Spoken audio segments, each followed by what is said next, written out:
Üstad vur görüm. Yok vurma görer. Görer dede gördüm. Görer. Kadar sıkmışam diyeceğiz ha üstad yandı.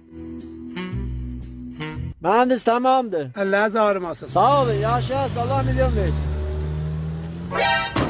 Ha kılıcılar da dabrımız çekti. Bacanak ne iş görürsün? Ne iş görəcək? Səhərlər mühendis işə gedəndə maaşını sillik 100.000 pul verir. Kişicəhan sabah bulaydan tez gələk mühəndisin maaşını biz silək. Arvad düz deyirsən sabah tez gələk biz silah. Ba siz maaşın silənməzsiniz ki adamın abırısını apararsınız. Gədə danışma sabah bize o maaşını elə siləcək. 100.000 əvəzinə 1 milyon verəcək. O günün sabahı. Ba mühəndis gəldi. Gədə nə gizlənirsən boyu yerə soxum.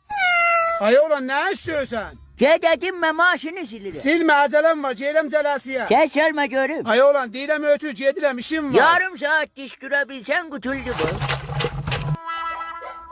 Maaşın teze kardeşten çıkıp ben hemen ne silirsen axı? Hele yağlayır bak ora. Kişicə bu yana. Ay bana ne istiyorsunuz? Maaşının içine haftafa götür. Silme dadaş istemiyorum silme.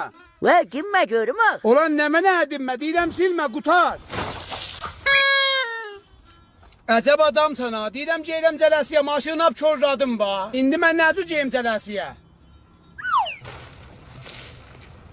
Kişicə mühəndisi sil getsin cələsiyə.